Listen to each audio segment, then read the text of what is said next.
గురుగారు ఏ రాశికి ఎలా ఉండబోతుంది? వాళ్ళ గుణగణాలు ఎలా ఉంటాయి? అని సిరీస్ అయితే స్టార్ట్ చేశాం కదా! సో, వాళ్ళకి అప్పులు తొలగిపోయి అభివృద్ధి చెందడానికి ఇప్పుడు తులా రాశి వారి గురించి మాట్లాడుకుందాం. మొదటిగా వాళ్ళ గుణగణాల నుంచి మొదలుపెట్టండి గురుగారు. మంచి విషయం అడిగారు. తులారాశి ఈ తులారాశి అనేటప్పటికీ రాశి ప్రకారంగా చూసుకున్నట్టయితే చాలా మంచి పొజిషన్లో ఉంటారనమాట. తులారాశిలో పుట్టిన వాళ్ళందరూ కూడా మంచి పొజిషను అనేటప్పటికీ చిత్తా నక్షత్రం 3, 4 పాదాలు అంటే 2 పాదాలు. ఈ మూడో పాదం వచ్చేసి రా అక్షరం మీద, 4వ పాదం వచ్చేసి రీ అక్షరం పేరు మీద ఉన్న వాళ్ళు ఎవరైనా సరే, ఓకే, లేదా జన్మ నక్షత్రమైనా సరే, ఈ 3, 4 పాదాలు అనేటివి 2 కూడా తులారాశిలో ఉంటాయి. అలాగే స్వాతి నక్షత్రం రు, రే, రో, త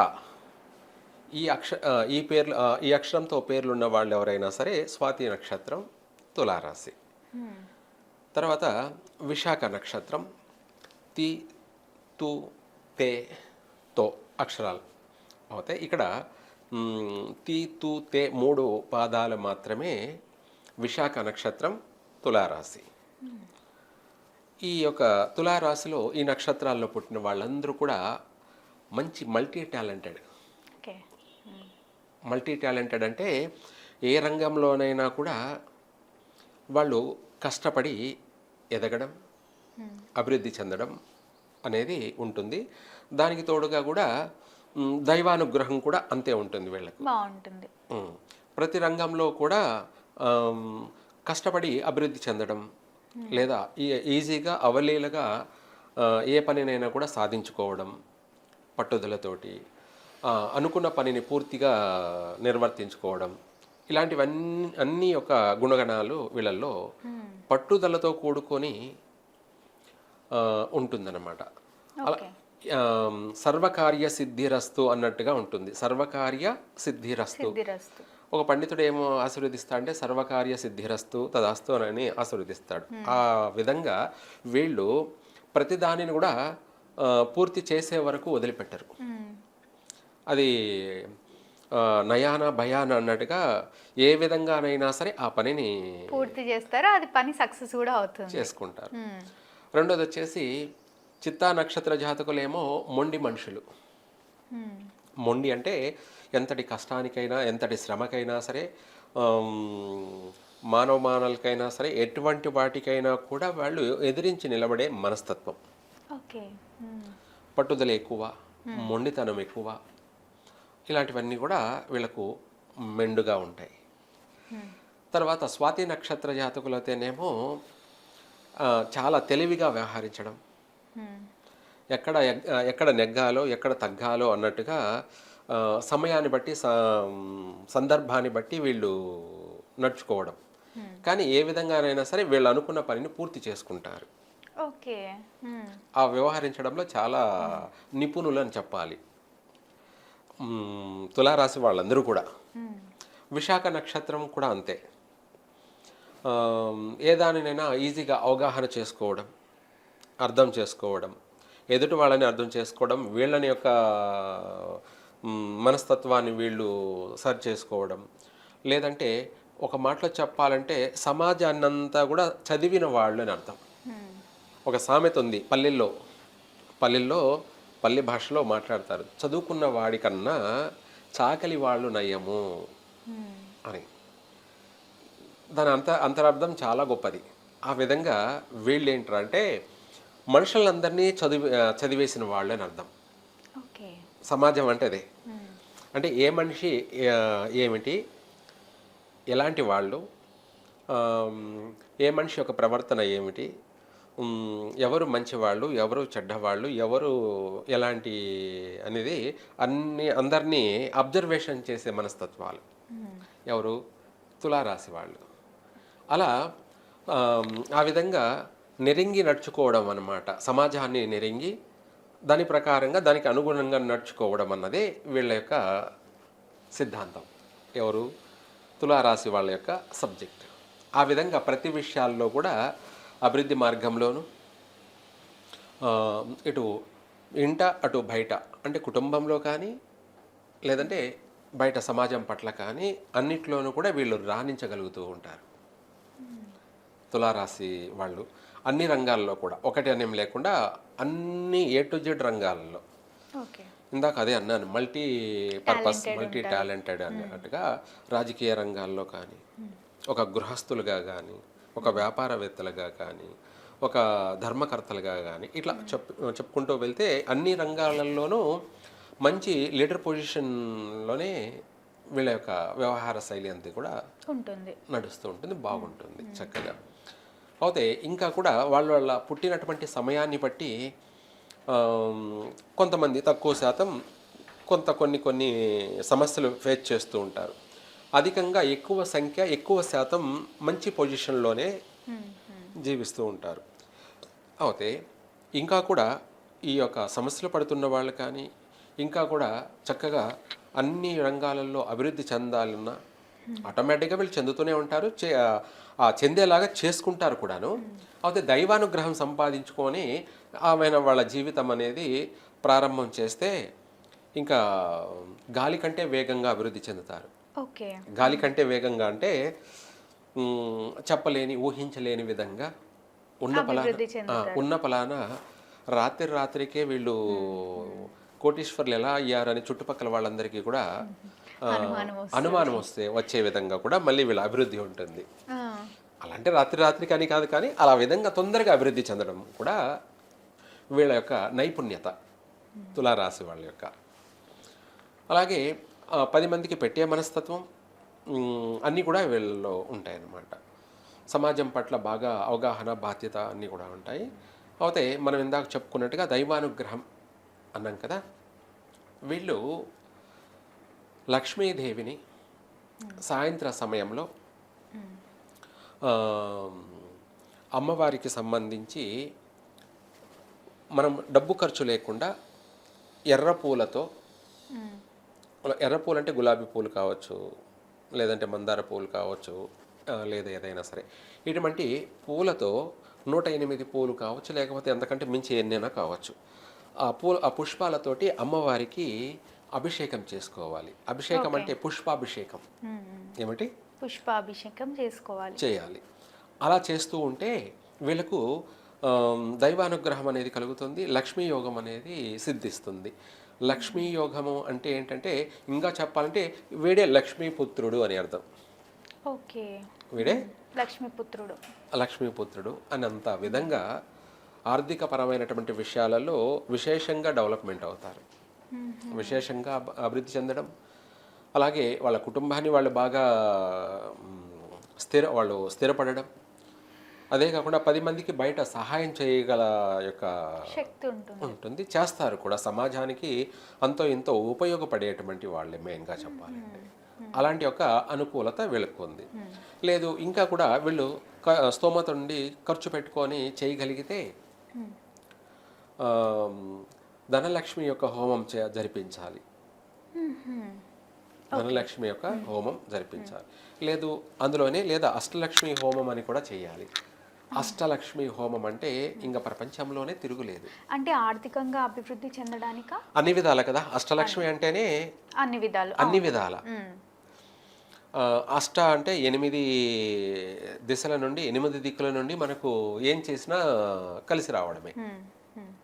ఏం చేసినా కలిసి రావడానికి. ఇంకా ఒక మాటలో చెప్పాలంటే కత్తికి 2 పక్కల పదును అన్నట్టుగా. కత్తికి 2 పక్కల. అవును. కత్తుల్లో కూడా రకాలు ఉంటాయి కదా.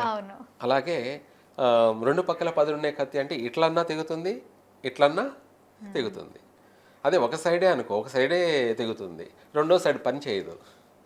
అలా వీళ్ళ యొక్క ప్రభావితం అనేది మళ్ళీ ఆ విధంగా అభివృద్ధి ఉంటుంది. అంటే ఏం చేసినా కూడా కలిసి వచ్చే అవకాశం అధికంగా ఉంది. దాన్ని అష్టలక్ష్మి హోమం స్తోమత ఉండి చేయగలిగితే, ఎందుకు ఇవి చేయాలి అని కూడా కొంతమందికి సందేహం ఉంటుంది. ఏమని చేస్తేనే మనకు కలిసి వస్తుందా, చేయకపోతే కలిసి రాదా అనే కొంతమంది ఆలోచన చేసే విధానాలు ఉంటాయి. ఏదైనా కూడా డౌట్ ఉంటుంది. చేసుకున్న వారికి చేసుకున్నంత మహాదేవ అన్నట్టుగా ఎవరు ఏం చేస్తారో దానికి అదే తిరిగి ఫలితం వస్తుంది. అవును. అంటాం కదా, కర్మ రిటర్న్ వస్తుందని అంటాం కదా, అట్లాగే మంచి పని చేస్తే మంచి కూడా రిటర్న్ వస్తుంది, మంచి ఫలితాన్ని మనము అనుభవిస్తాం. మనం అనుభవించడే కాకుండా మనల్ని నమ్ముకొని మన మీద ఆధారపడి ఉన్న వాళ్ళని ఎంతోమందిని కూడా మనము బాగు చేయగలం.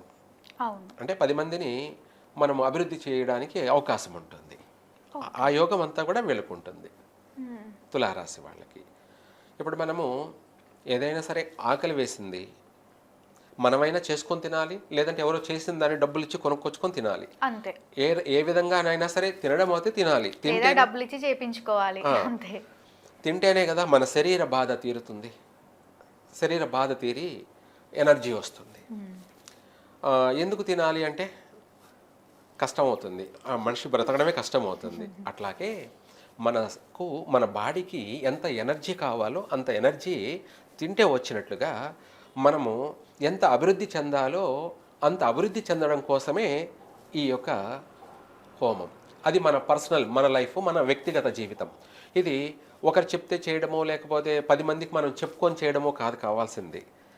మన లైఫ్ ఏమిటి, మన జీవితం ఏమిటి, మనం ఎలా బాగుపడాలి, మనం ఎలా అభివృద్ధి చెందాలి అనే కాన్సెప్ట్ మాత్రమే మనలో ఉండాలి. అదే టార్గెట్, అంతే. అదే గోలు, అదే టార్గెట్, దాన్నే సంకల్ప బలం. అదే టార్గెట్ పెట్టుకొని మనిషి ఏం చేయాలో అలా చేసుకుంటూ పోతుంటే ముందుకు వెళ్తూనే ఉంటాడు. ఇంకా 100% దైవానుగ్రహం అనేది కలుగుతుంది. ఒకసారి కాకపోయినా ఒకసారి, రెండోసారి అయినా కూడా 100% కలుగుతుంది. ఒక్కసారి దైవానుగ్రహం కలిగిందంటే ఇంకా తిరుగులేదు.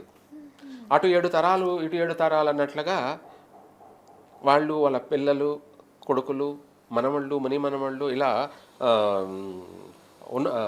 ఉన్నత స్థితిలోనే జీవిస్తారు.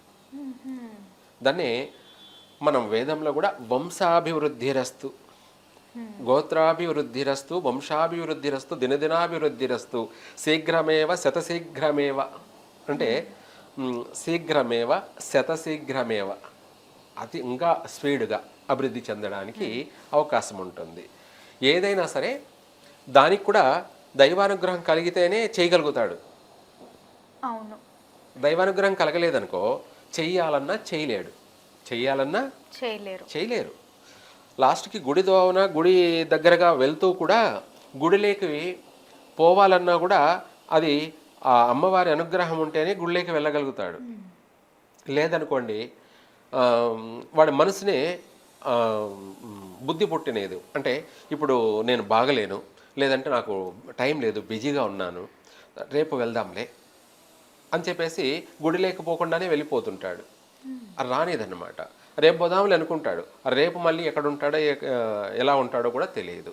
ఇలా ఆ మనిషిని ఏదైనా చేద్దామన్నా కూడా ఆటంకాలు కలగ చేస్తుంటారు, చేయలేరు. ఇలా దేనికైనా కూడా రుణం అనేది ఉంటుంది.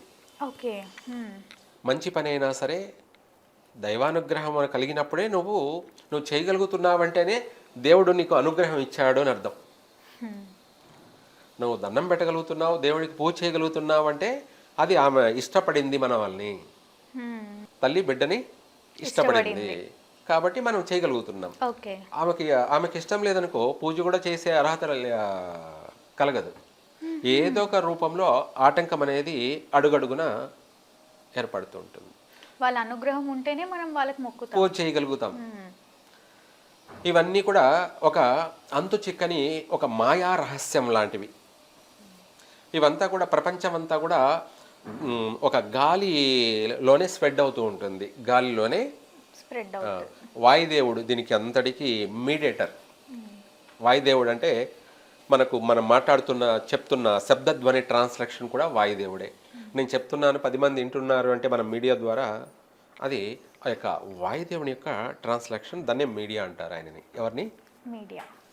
వాయుదేవుడే మీడియా. ఇప్పుడు మన సోషల్ మీడియా కావచ్చు, శాటిలైట్ మీడియా కావచ్చు, ఏదైనా దీన్ని వాయుదేవుడు అని కూడా అంటారు. 100%. దాన్ని ఇంకా చెప్పాలంటే పూర్వం ఏంటంటే పూర్వము ఆకాశరామన్ అనేవాళ్ళు, లేదంటే ఆకాశవాణి అనేవాళ్ళు. అది కూడా మీడియానే.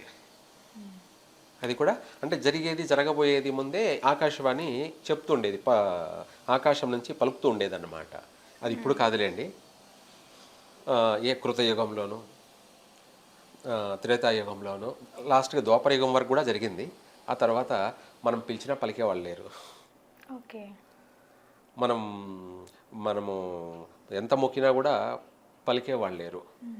మన పలకకుండానే కనిపించకుండానే మనకి ఏదన్నా వాళ్ళ ఆశీర్వాదం అనేది పరోక్షం అంటారు. దీన్ని పరోక్షం అంటే తెలియకుండా జరుగుతూ ఉంటుంది.